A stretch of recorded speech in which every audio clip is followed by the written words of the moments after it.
Hello and welcome to today's brochure review, and today we're going to be looking at this, what I think is actually a Honda Legend launch pack. Now the Honda Legend was, this original Honda Legend, so this would have been the Generation 1, was originally part of a collaborative project with Austin Rover. Austin Rover and Project XX became the Rover 800 series. A car that I like, despite the fact that it's sometimes not the best vehicle on the planet, and I'll be honest with you, there are other cars I like more in that segment.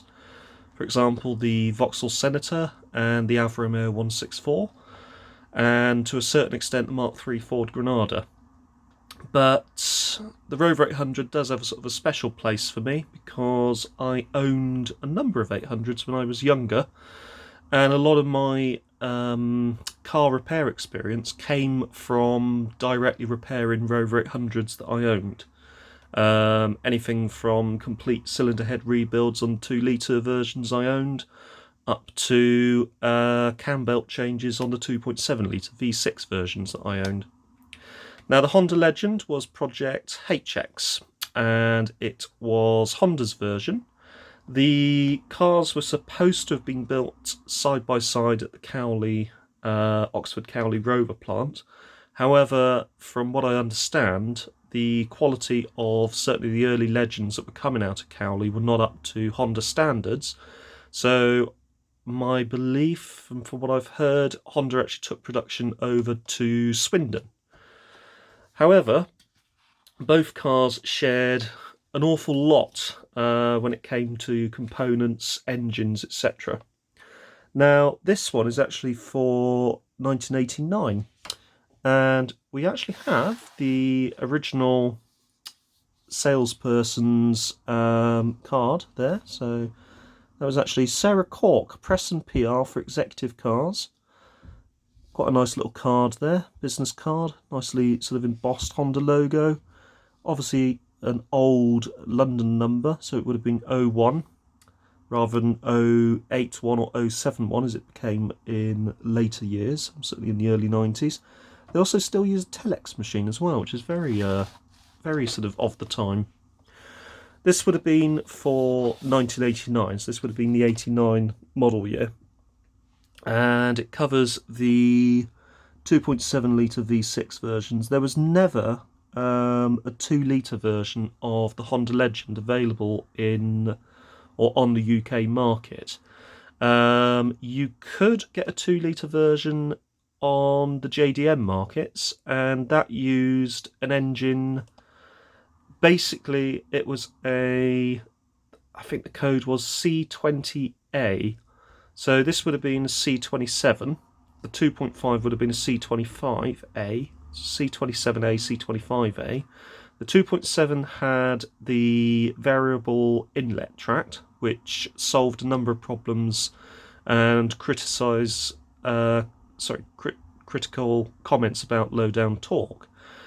The 2-litre version had a unique variable vane turbocharger, which gave it brake horsepower output of around 180 brake horsepower, which actually worked rather well, and it would be interesting to actually sort of try one of those just to see how it differs to the 2.7.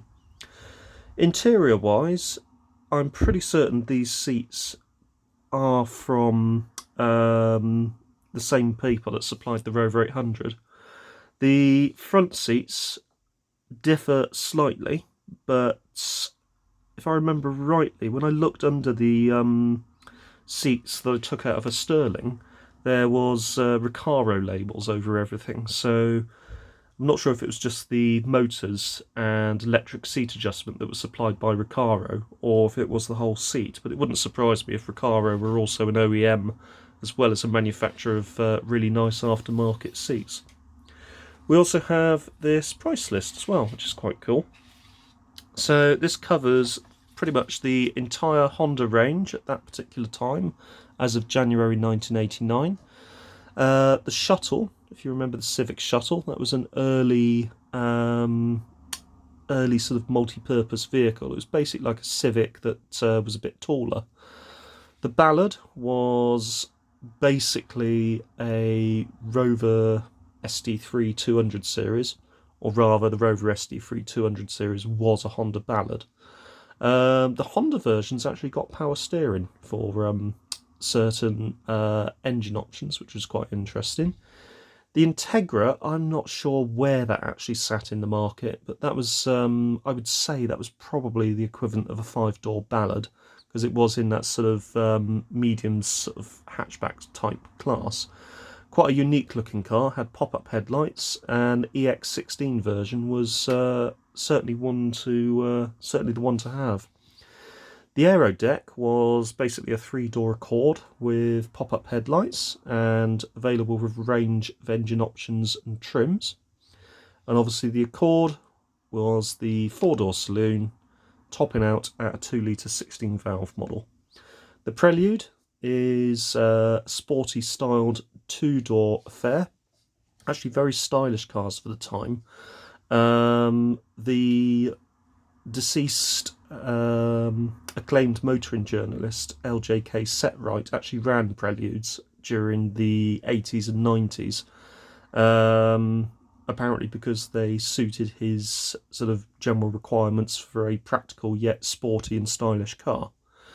The top of the range was the 4-wheel steer versions, 2-litre 16-valve SE version in both manual and automatic. And then coming up at the top of the range, we had the 4-door Legend, and we had the 2-door Legend Coupe, which was basically a Rover 800 or Project XX from the bonnet to around the bulkhead, and then the back end was developed by Honda. So they actually did away with a lot of these joint engineering when they developed the 2-door version. The Rover 800 Coupe, which came in the early 90s, about 93 or so, was not related to the Honda Legend Coupe. So in this particular section we have a rather annoying "it's going to flip back at any moment" type brochure. But we have what looks like almost a scanned copy of the press information sheet here. Focusing on things such as the air drag coefficient, the light but rigid monocoque, specifically reinforced or especially reinforced and strengthened at key points.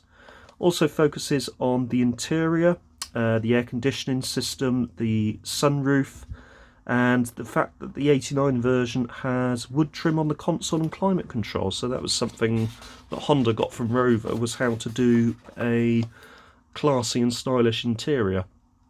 It goes on quite a bit about the 2.7 because it was quite unique in its class in offering a variable valve intake. It does actually mention the fact that it's an unconventional 90-degree V angle, which it says here makes the engine compact. The reason why it's probably quite compact is it's only got one camshaft per bank, with 6 of the valves being operated by, from what I remember, it's basically it's a weird sort of lever arm, swing arm arrangement that you need to adjust periodically, otherwise you get the characteristic tappet rattle that you used to sort of hear a lot on 2.7 litre Rovers, all of which could be adjusted out fairly quickly. I used to know someone that could adjust the tappets on a 2.7 on both banks in roughly 10 minutes. So that sort of really gives you an idea of just sort of how easy it was to sort of resolve an issue that a lot of people thought was the death knell for that particular engine. In reality, the engines, if you looked after them, would just go on and on and on. I've heard of stories of sort of 350, 450,000 miles on a C27A before rebuilds were required. So they were pretty impressive, to be honest with you, and not a bad engine. They were smooth, they were pretty powerful for the size, and as I say, if looked after, and the transmission also, if looked after, was pretty reliable as well. The manual was pretty sturdy. It was the PG2 transmission, So Honda did two 5-speed manual versions. They had the PG1, which you saw on a lot of smaller Honda products, and 2-litre Rover 820s and other Rover products and Austin Rover products. And it also saw service in the Freelander 1 as well, believe it or not, certainly on the early ones. And you had the PG2, which was like the PG1 but with different ratios and beefed up bearings for the torque that the V6 would obviously put out. Got a whole bit here about the equipment levels, and then we go on to another bit about press information, which you would obviously have to run over if you were trying to sell one of these at the time. Also mentions the the electronically controlled 4-speed automatic transmission, which had a sport mode, which was obviously the S and S4 modes. So it would hold onto gears longer and give you a sportier driving style. We also talked about the all-round double wishbone front suspension. So the front suspension had a double wishbone setup, which was Honda's insistence for a low bonnet line, and the rear was a trailing link, transverse link independent setup that Rover insisted the vehicle have. I don't know, the two different arrangements did seem to make the handling not as poised as it should be, let's say, but it worked well enough, although certainly for the front suspension there was limited travel on the front suspension, which meant certainly on very bumpy roads the ride would be compromised.